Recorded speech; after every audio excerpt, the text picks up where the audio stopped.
La justicia sobre la fuerza es impotencia. La fuerza sin justicia es tiranía. Para hablar sobre justicia, derecho, que es algo entre lo que debemos de vivir y convivir, tenemos un invitado muy especial. Me da mucho gusto recibir en Fabulari a alguien apasionado del derecho y la justicia, justo doctor en Derecho, Pepe Curi. ¿Cómo estás? Hola Yuli, ¿cómo estás? ¿Qué andamos? Encantada de recibirte. ¿Qué cuentas, Yuli? Yo, pues varias cosas, pero lo importante es que nos vas a contar tú. Pues nada, yo ando por acá, Ajá, recibí tu invitación sí, y ya pues veo que empezaste con la frase de la justicia. ajá. Dicen por ahí que es dar a cada quien lo suyo, pero bueno, quién sabe, ¿no? Entonces no siempre llega. No siempre llega, no Ajá. siempre llega, ¿no?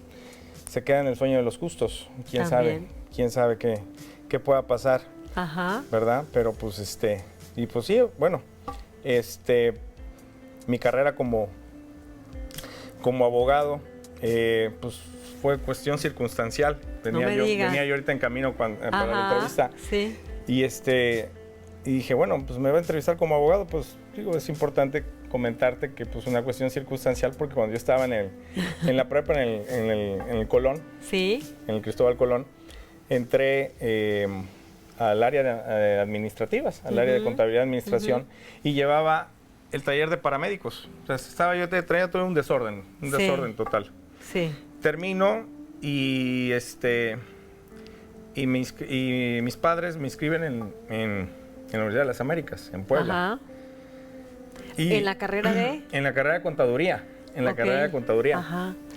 Y y el primer semestre lo reprobé. El primer semestre lo reprobé y le dije a mi papá, ¿sabes qué? Ya no me gusta la contabilidad, no me gusta. Y le digo, pues ya me quiero regresar a Veracruz, 1997. Sí.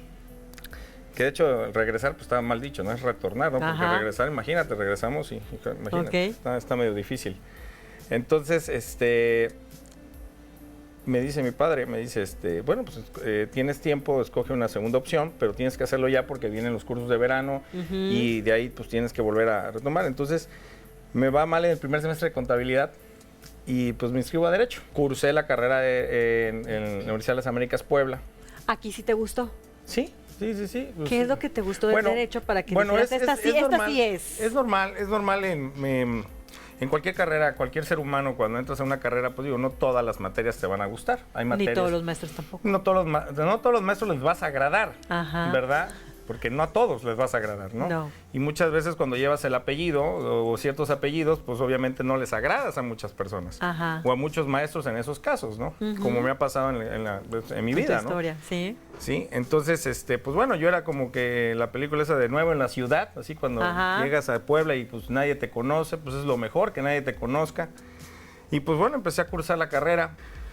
Y era una generación un poquito media intensa, porque había varias personas importantes en esa época ahí. La Universidad de las Américas tenía un boom muy importante en esa época, en el 97. Okay. Y pues bueno, estudié estudié la carrera de Derecho. Hice mi tesis el 15 de mayo del 2002. Ajá. Recuerdo ese día, híjole, no sé, yo creo que me lo voy a llevar a la tumba ese día, porque ese día estaba yo a punto de 2 horas antes de mi examen profesional. Estaba yo en una casa que mis padres le rentaban a mi hermana y a mí. Y estábamos esperando que me dieran la última calificación, porque yo había repetido una materia de ICR, ya sabes. Ajá. Esas cosas de los y eran 2 horas antes. Eran 2 horas antes para que yo me titulara, ¿no? Ajá. Si no, no te podías titular. Si no, no me podía titular, porque en la UTLA en ese entonces el mínimo de calificación era 7.5. Y bueno, esa materia yo ya la había reprobado, ¿verdad? Y entonces en la UTLA, en el reglamento de la UTLA te decían que podías cursar la materia hasta 3 veces. Okay. Si ya la reprobabas 3 veces, bye de la universidad. Entonces, en ese semestre de enero a mayo, nada más tenía yo mi tesis y esa materia. Y ese día no me habían dado la calificación, y como no me habían dado la calificación, yo no me podía titular. Entonces llegó el momento en que pues, me hablan por teléfono a la casa, y me dicen en la dirección de Derecho, me dice, joven, su calificación es 7.5. Entonces de ahí le digo a mi mamá, le digo a mi papá, vámonos. Y entonces nos fuimos al aula magna de la Universidad de las Américas. Ajá. y presenté mi tesis. Ok. Presenté mi tesis. La tesis en ese entonces fue sobre el sistema de pensiones en el estado de Veracruz. Termino la universidad. Ajá. Y veo en la UTLA si existía en ese momento, ¿verdad? Estoy diciendo 2002. Alguna maestría. Una especialización. Una especialización y nada más se daba en la cuestión de derecho corporativo y derecho internacional, que no era el área que a mí me latía, ¿no? Ok. Entonces retorno a Veracruz y se da la oportunidad en ese entonces entrar a la Procuraduría, en ese entonces con ese nombre, ¿verdad? Porque hoy se llama Fiscalía. Entro a la Procuraduría y estaba el licenciado Pericles Namorado como procurador, que en paz descanse. Me dieron la oportunidad de entrar. Entro como meritorio con el licenciado Ernesto Luna Duarte, fallecido también, y después con el tuve la amistad con el licenciado Vilés Verde, que también fallecido también. Y por circunstancias, donde estaba yo como meritorio, me nombran, después de un año de meritorio, me nombran agente del Ministerio Público Conciliador. Y pues digo, el licenciado Pericles me da posesión. Y enfrente de mi oficina estaba el licenciado Guillermo Leo. El licenciado Guillermo Leo en la agencia primera. Y en la agencia segunda el licenciado Chantiri, y había llegado el licenciado Carrillo Almeida en la agencia quinta.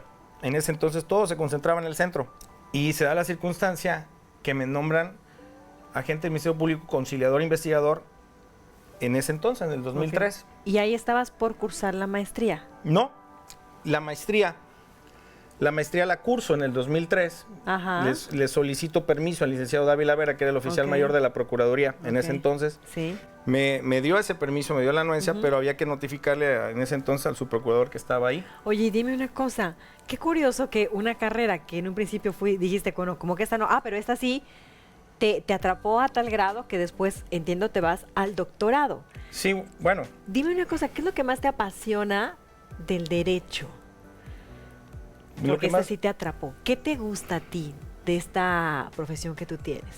Bueno, mira, la rama del derecho público, el derecho privado, muchos litigantes, amigos, colegas y personas que en mis 10 años, hasta el día de hoy, tengo 36 años, en mis 10 años como litigante, pues he visto mucha gente especializada, ¿no? En muchas ramas, ¿no? Hay gente que se especializa pues, en derecho fiscal, hay gente que ve derecho administrativo, hay gente que ve nada más propiedad intelectual, gente que ve marcas, hay gente que nada más ve cuestiones de derechos laborales, hay excelentes abogados laboralistas aquí en el estado de Veracruz, ¿verdad? Como también hay abogados que te ven derecho subterráneo, derecho espacial, derecho civil, derecho mercantil, derecho de todo te ven, ¿no? Hasta el tratamiento de las aguas, todo te ven, porque a veces uno se queda impresionado cuando dices, bueno, pues es que yo veo todas las áreas del derecho. Ok, ¿no? ¿y dices, cuál es tu pasión en medio de todo esto? Entonces dices, bueno, pues entonces yo estoy mal, ¿no? Porque, pues yo inicié con la cuestión del derecho penal, sí, ¿verdad? Y a mí me decía el licenciado Luna Duarte, que en paz descanse, me decía, todos critican al derecho penal, pero todos luego piden ayuda al derecho penal, porque el ser humano en su modus vivendi, al final del camino va a caer en un ilícito. Y si tú no puedes cobrar algo por la cuestión civil o no puedes cobrar algo por la cuestión mercantil o quieres que un trabajador no llegue a la audiencia en el momento de la confesional, quieres hacer uso del derecho penal. Y todos dicen, en el derecho penal hay mucha corrupción. Yo les digo, bueno, pues también en todas las áreas. Claro. No critiques al derecho penal cuando lo usas tú para un fin, ¿verdad? Entonces, eso me dio la fortaleza de seguir estudiando. Yo le comenté a mi papá en ese entonces, le dije, ¿sabes qué? Lo principal en el derecho es saber la cuestión constitucional y todo el litigio termina en el amparo, que es muy importante saberlo. Yo creo que es lo fundamental. Entonces hice mi maestría de Derecho Constitucional y Amparo, estando yo en la Procuraduría, y posteriormente Colón mete una gama de maestrías importantes. En ese entonces mete la maestría de Derecho Fiscal, mete la maestría de Derecho Penal, y pues entro a la maestría de Derecho Penal, cursando de manera paralela el curso aquí en el Poder Judicial de aquí del Puerto de Veracruz, en el Palacio de Justicia, curso que me da la oportunidad ¿verdad? De poder entrar a ese curso gratuito, pero pues es un curso donde te da mucha enseñanza desde las 8 de la mañana todos los días para secretario federal, para secretario de estudio y cuenta. Y pues bueno, me acuerdo que ¿cómo se llama? En esos cursos, pues bueno, se sentaban litigantes de un lado y los del Poder Judicial del otro, pero luego pues ya al final del camino se involucraron. Hubo una convivencia, ¿no? Sí. Y era importante, ¿no? Era importante esos cursos. Yo ya no estaba en la Procuraduría. Yo en la Procuraduría renuncio en el 2005. Y con toda esta preparación que me cuentas, tanto la parte académica como la parte de experiencia, dime una cosa, ¿qué es lo más difícil de ser abogado en este país? ¿Qué es lo más difícil? De ser abogado en este país. Pues que el cliente te entienda. Ok. Eso es lo más difícil. Deberíamos de tener más cultura. Deberíamos... como ciudadanos, finalmente, ¿no? Sí, todo litigante, pues, es un punto de vista muy personal, todo litigante, y tú lo vas viendo poco a poco, tiene dos enemigos. A ver. El sistema, corrompido, y un cliente terco, un cliente necio, un cliente... Cuando se te juntan, qué dolor de cabeza. Claro, y de repente, pues, un cliente que te exige y un sistema corrupto, pues obviamente, pues choca.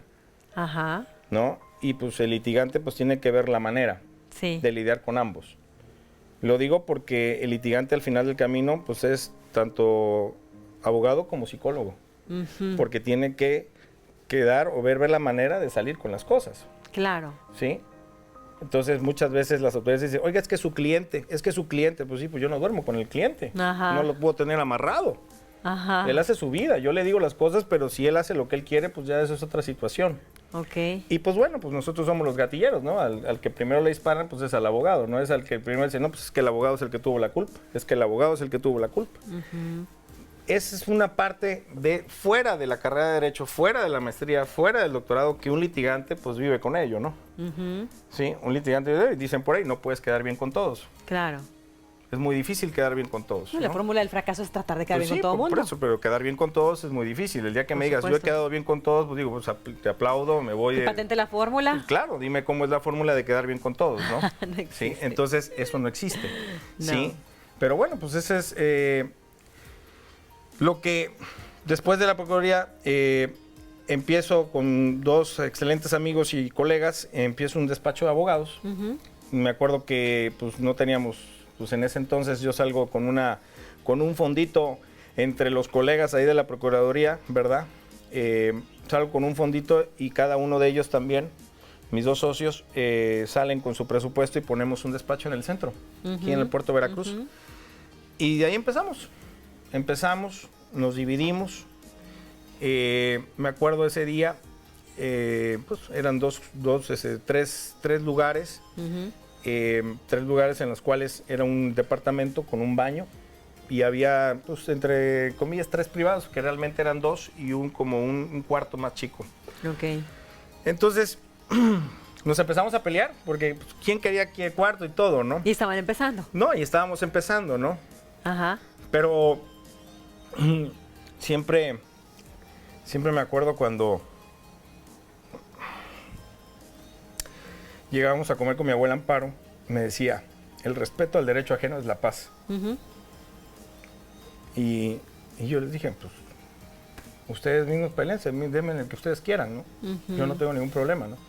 Escogieron el cuarto entre ellos, a mí me dejaron, pues, obviamente otro. Ya ellos se pelearon, ellos se acordaron qué privado querían, ¿no?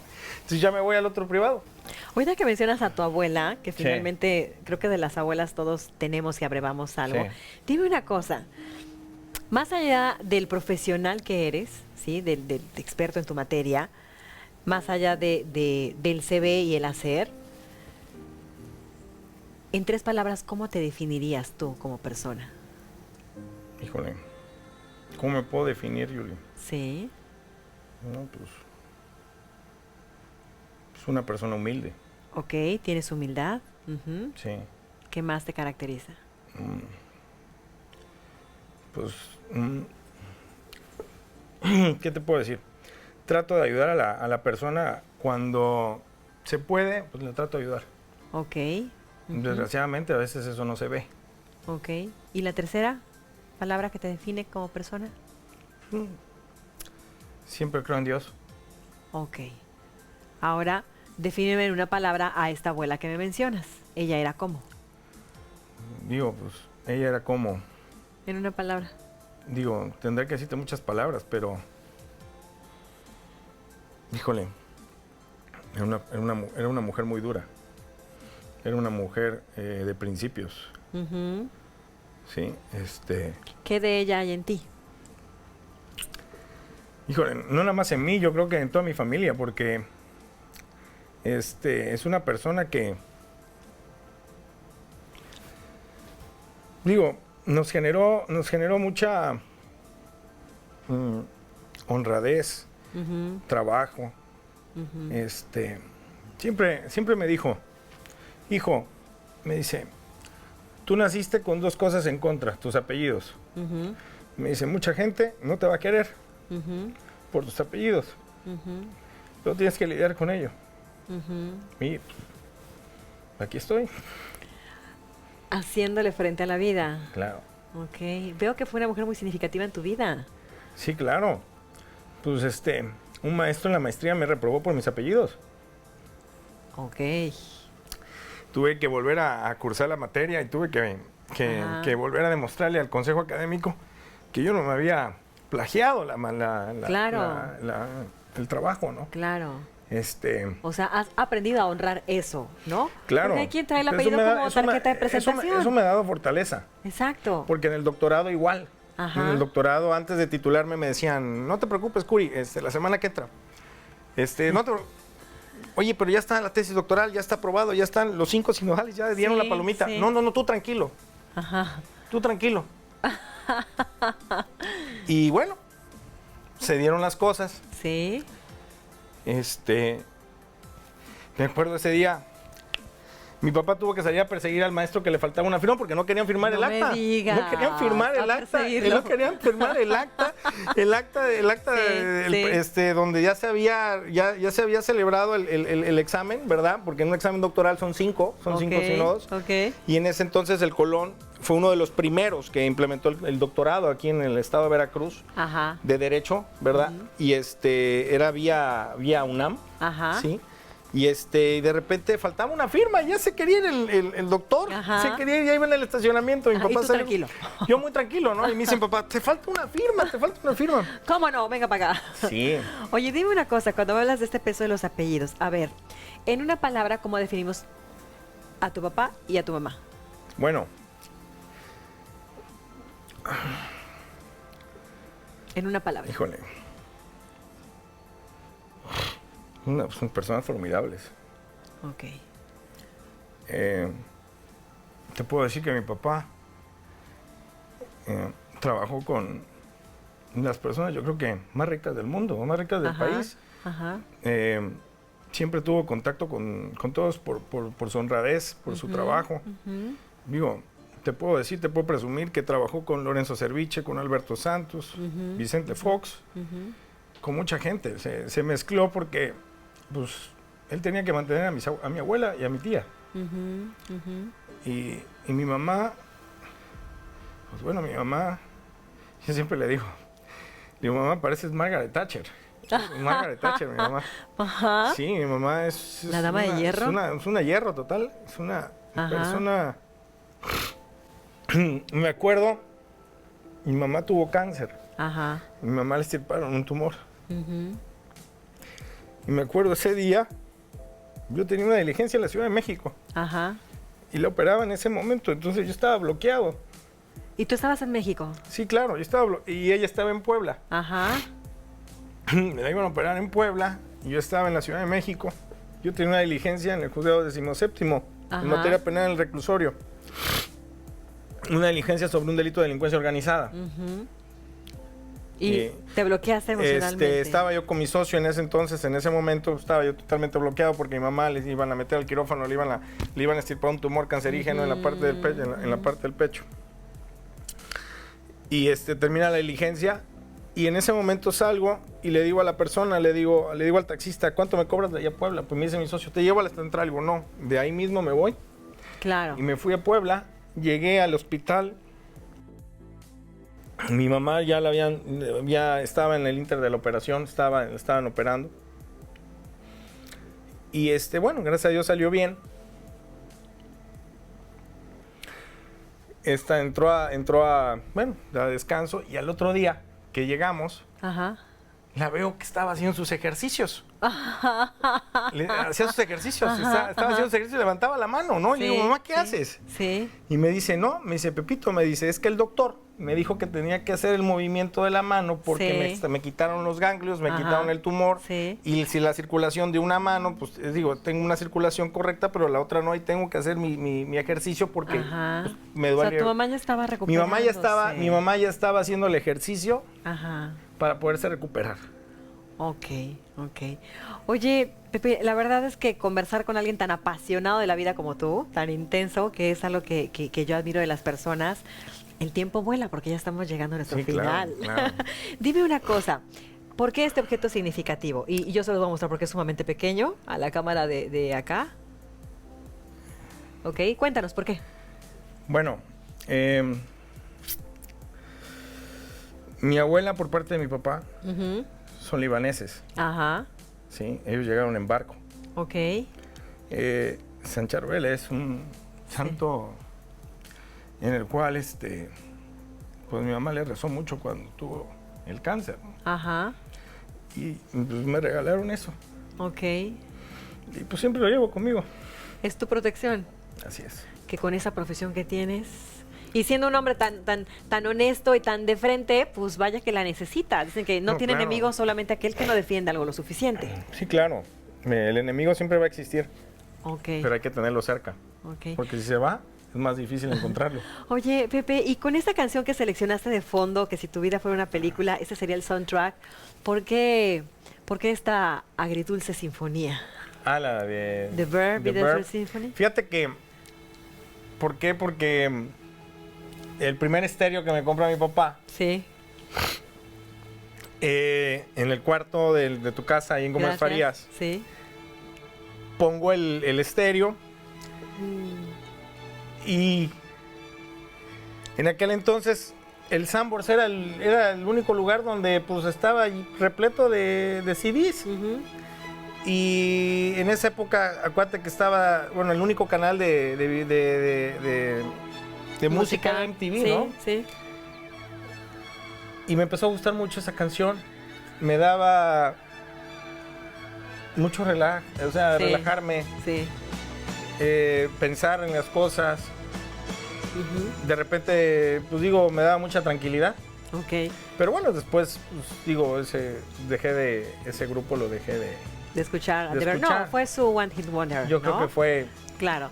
el Ok. único, ¿no? Oye, y dime una cosa, dado la persona que eres, dado tu experiencia de vida, dado este bagaje, dado todo esto que has enfrentado, si el mundo entero, todo el universo, tuviera la oportunidad de escucharte, pero solamente un minuto porque es lo que nos queda de programa, ¿ok? Estamos... ¿Qué le dirías a la humanidad? ¿Cuál sería tu legado? Yo le diría a la humanidad que sean felices. Siempre, si alguien te pide una ayuda y tienes la posibilidad de hacerlo, hazlo. No dejes que sea un abismo. Si puedes solucionar las cosas, si puedes matar las cosas y no dejas que crezca, ¿no? Yo creo que la vida es como una tarjeta de crédito. Si tú no la pagas, si tú dejas que se empiece a generar intereses, si tú piensas que, pues, o como una tarjeta bloqueada, que dices, no la voy a reactivar, ¿verdad? Pero te empieza a generar comisiones y comisiones y comisiones y comisiones. Pero tienes ese momento, esa posibilidad de poder matar esa cosa, de poderlo liquidar, hazlo, ¿no? A veces tenemos las soluciones en las manos y no lo hacemos porque nos podemos a pensar y nos podemos escuchar opiniones que no son correctas, ¿no? Ok. Y no lo hacemos. Y la vida de litigante es así, a veces uno le explica a la persona, en este momento lo puede solucionar, pero si la persona está en su zona de confort, pero no lo ve de esa manera, la persona quiere, al final del camino, ¿verdad?, sufrir. O una varita mágica. O una varita mágica. Entonces ya no estás en la zona de confort. Ok. ¿Sí? Ahora tienes que solucionarlo, pero ya no como esto. Ahora te va a salir mejor, ahora te va a salir peor todavía, ¿no? Ok. Pues siempre es un placer conversar con una persona tan intensa de la vida como lo eres. Muchísimas gracias por estar aquí el día de hoy. Gracias, Yuli. Gracias. Gracias a ti. Y para todos ustedes, donde quiera que se encuentren, no existen las varitas mágicas. No sabemos cuántos momentos nos quedan. La vida es hoy. Tomemos decisión y hagamos un lado la postergación. Muchísimas gracias. Nos vemos en el próximo Fabulario.